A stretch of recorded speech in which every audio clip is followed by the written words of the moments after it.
Hello दोस्तों, कैसे हैं आप सब। आज की हमारी कहानी है आदर्श। जानकी शादी के 2 साल बाद ही बेटी दामाद के रईसी ठाट देखकर हैरान रह गई। प्रीति के व्यक्तित्व से जहां पैसों की चमक साफ झलक रही थी, वहीं ऊंचे आदर्श वाले गौरव को देख जानकी का मन बेचैन हो रहा था। यद्यपि प्रीति के विवाह को 2 साल से ऊपर हो गए थे, मगर जानकी को लगता था जैसे कल की ही बात हो। जानकी के पति प्रीति के जन्म के कुछ सालों के बाद ही चल बसे थे। गौरव प्रीति का पति एक संस्कारी और होनहार लड़का था। वह उत्तर प्रदेश के बिजली विभाग में इंजीनियर था। जानकी ने प्रीति के विवाह में देने के लिए कुछ रुपए जोड़ रखे थे, मगर गौरव ने स्पष्ट रूप से कह दिया था कि मुझे आपके आशीर्वाद के सिवा कुछ और नहीं चाहिए। मेरी पत्नी को मेरी कमाई से ही गृहस्थी चलानी होगी, अपने मायके से लाई हुई चीजों से नहीं। और उसकी इस बात को सुनकर पल भर के लिए जानकी अतीत में खो गई थी। उनके अपने विवाह के समय उनके पति ने भी ऐसा ही कुछ कहकर दहेज लेने से साफ मना कर दिया था।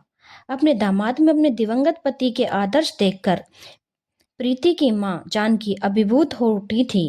प्रीति के विवाह के 2 महीने बाद जानकी को किसी काम से दिल्ली जाना था। लौटते हुए वह कुछ समय के लिए मेरठ में बेटी दामाद के घर रुकी थी। बड़ा आत्मिक सुख मिला था जानकी को प्रीति का सुखी घर संसार देखकर। हालांकि देखने में उनका घर किसी भी दृष्टि से सरकारी इंजीनियर का घर नहीं लग रहा था। फर्नीचर के नाम पर कुल 4 बेंत की कुर्सियां थी, एक मेज और पुराना दीवान था। सामने स्टूल पर रखा था छोटा ब्लैक एंड व्हाइट टीवी, जो शायद गौरव के हॉस्टलों के दिनों का साथी था। उनका घर महंगे इलेक्ट्रॉनिक उपकरणों और फर्नीचर से सदा जदा नहीं था, मगर उनके प्रेम की जिस भीनी भीनी सुगंध ने उनके घर को महका रखा था, उसे जानकी ने महसूस किया था। और वह बेटी की तरह से पूरी तरह संतुष्ट हो खुशी खुशी अपने घर लौट आई थी। आज वह एक बार फिर अपनी बेटी के घर की उसी सुगंध को महसूस करने जा रही थी। स्टेशन पर उतरने के बाद जानकी की बेचैन आंखें बेटी दामाद को खोज रही थी कि तभी प्रीति ने पीछे से उनकी आंखों पर हाथ रखकर उन्हें चौंका दिया। गौरव तो नहीं आ पाया था, मगर प्रीति अपनी मां को लेने ठीक समय पर पहुंच गई थी। जानकी ने बेटी को देखा तो वह कुछ बदली बदली सी नजर आई थी। गाढ़े मेकअप की परत चढ़ा चेहरा, कीमती परिधान, हाथों और गलों में रत्न जड़ित आभूषण। इन 2 सालों में तो जैसे उसका पूरा व्यक्तित्व ही बदल गया था।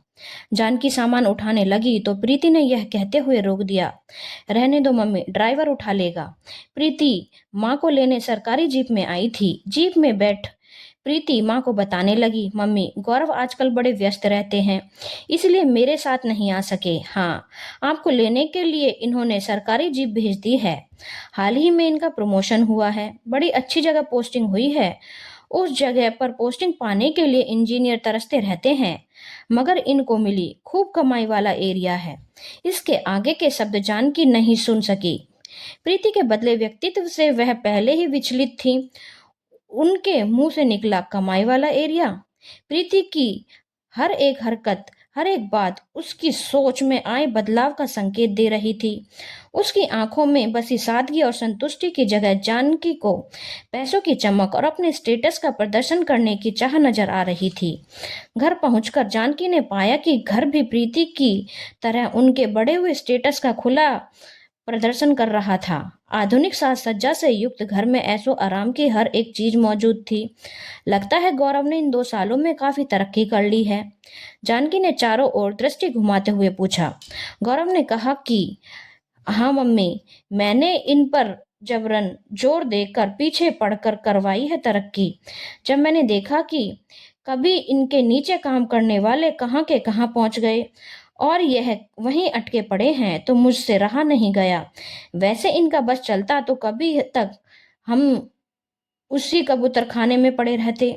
जानकी जी समझ गई कि उनकी बेटी शहर आकर काफी सयानी हो गई है और पैसे बनाने की अंधी दौड़ में शामिल हो चुकी है। इस बात को लेकर वह गहन चिंता में डूब गई। अरे मम्मी, आप अभी तक यूं ही बैठी हैं, जल्दी से हाथ मुंह धोकर फ्रेश हो जाइए। खाना तैयार है, आप थकी होंगी, सो जल्दी खाकर सो जाइए, कल आराम से बात करेंगे। गौरव को तो आने दो, साथ ही डिनर करेंगे। वैसे बहुत देर हो गई है, कब तक आता है। उनका तो कुछ भरोसा ही नहीं है मम्मी। जब से प्रमोशन हुआ है अक्सर देर से ही आते हैं। मैं तो समय पर खाना खाकर सो जाती हूँ क्योंकि ज़्यादा देर सोने से मेरी नींद उचट जाती है। वह जब आते हैं तो उन्हें नौकर खिला देता है। मैं गौरव के साथ ही खाऊंगी। वैसे भी अभी मुझे भूख नहीं है। तुम चाहो तो खाकर सो जाओ, जानकी ने जवाब दिया। थोड़ी देर में गौरव घर आया और आते ही जानकी के चरण स्पर्श कर अभिवादन करते हुए बोला, क्षमा करें मम्मी जी, कुछ जरूरी काम आ गया था, सो आपको लेने स्टेशन नहीं पहुंच सका। कोई बात नहीं बेटा, जानकी बोली। मगर यह तुम्हें क्या हो गया है? तुम्हारी तो सूरत ही बदल गई है। माना काम जरूरी है, पर अपना ध्यान भी तो रखना चाहिए। बस मम्मी जी क्या कहूँ, काम कुछ ज्यादा ही रहता है।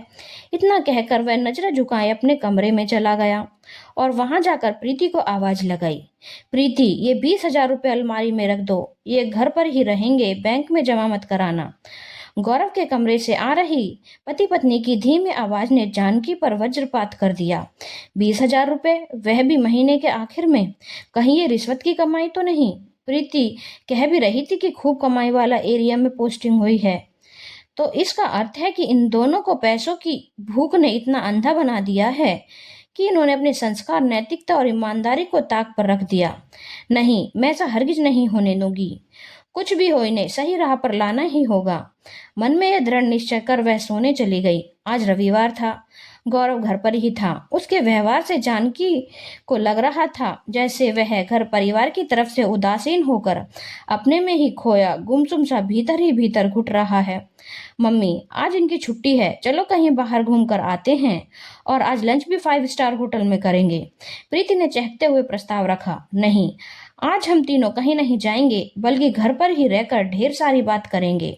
और हाँ, आज खाना मैं बनाऊंगी, जानकी ने प्रीति के प्रस्ताव को नामंजूर करते हुए कहा। वाह मम्मी जी, मजा आ जाएगा, नौकरों के हाथ का खाना खा खा कर तो मेरी भूख मर गई। गौरव ने प्रीति पर कटाक्ष किया। हाँ हाँ, जब घर में नौकर चाकर हैं तो मैं क्यों ही रसोई का धुआं खाऊं? प्रीति ने प्रतिवाद किया।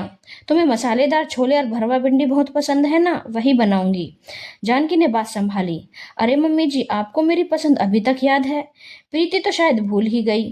गौरव के एक और कटाक्ष से प्रीति मुंह बनाते हुए वहां से उठकर चली गई। चलो बाहर लॉन में बैठकर कुछ देर धूप सेकी जाए, मुझे तुम दोनों से कुछ जरूरी बातें भी करनी है। लंच से निपटकर जानकी जी ने सुझाव रखा। बाहर आकर बैठते ही ऐसा लगा जैसे जानकी जी अतीत के कुछ खोए हुए लम्हे तलाश कर रही थी। कुछ देर खुद को संयत कर उन्होंने बोलना शुरू किया। आज मैं तुम दोनों के साथ अपनी कुछ ऐसी बातें शेयर करना चाहती हूँ जिनका जानना तुम्हारे लिए बेहद जरूरी है। बात उन दिनों की है जब मैं प्रीति के पापा से पहली बार मिली थी। वह भी गौरव की तरह ही सरकारी विभाग में इंजीनियर थे, बेहद ईमानदार और उसूलों के पक्के। वह ऐसे महकमे में थे जहां रिश्वत का लेन देन एक आम बात थी, मगर वह उस कीचड़ में भी कमल की तरह निर्मल थे। हमने कभी एक दूसरे को पसंद किया और शादी कर ली। उनकी जिद के चलते हमारी शादी बड़ी सादगी से और बिना किसी दान दहेज के हुई थी। पहले उनकी पोस्टिंग उत्तरकाशी में थी, साल भर बाद उनका तबादला गाजियाबाद हो गया। वह एक औद्योगिक शहर है, जो ऊपर की कमाई की दृष्टि से बहुत अच्छा था। वहां हमें विभाग की सरकारी कॉलोनी में घर मिल गया था। उन्होंने मुझे शुरू से ही हिदायत दी थी कि मैं वहां सरकारी कॉलोनी में रह रहे बाकी इंजीनियरों की बीवियों और उनके रहन सहन की खुद से तुलना ना करूं, क्योंकि उनका उच्च स्तरीय जीवन उनके काले धन के कारण है, जो हमारे पास कभी नहीं होगा। धीरे धीरे मेरा पास पड़ोस में मेल जोल बढ़ने लगा और ना चाहते हुए भी मैं उनके ठाट बाट से प्रभावित होने लगी। मेरे मन में भी उन सब की देखा देखी ऐसो आराम से रहने की इच्छा जागने लगी। मुझे लगने लगा कि यह लेन देन तो जगत व्यवहार का हिस्सा है। जब इस दुनिया में हर कोई पैसे बटोर कर अपना और अपने बच्चों का भविष्य सुरक्षित कर रहा है, तो हम ही पीछे क्यों रहें? बस मैंने अपनी सहेलियों के बहकावे में आकर उन पर दबाव डालना शुरू कर दिया, मगर उन्होंने अपने आदर्शों के साथ समझौता करना नहीं स्वीकारा। मैं उन्हें ताने देती, उनके सहकर्मियों की तरक्की का हवाला देती, यहाँ तक कि मैंने उन्हें एक असफल पति भी करार कर दिया, मगर वह नहीं झुके।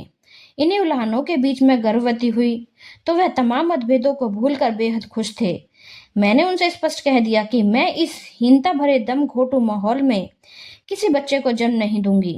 हमारे घर संतान तभी होगी जब तुम अपने खोखले आदर्शों का चोंगा उतार कर बाकी लोगों की तरह ही घर में हमारे और बच्चों के लिए तमाम सुख सुविधाओं को जुटाने का वचन दोगे।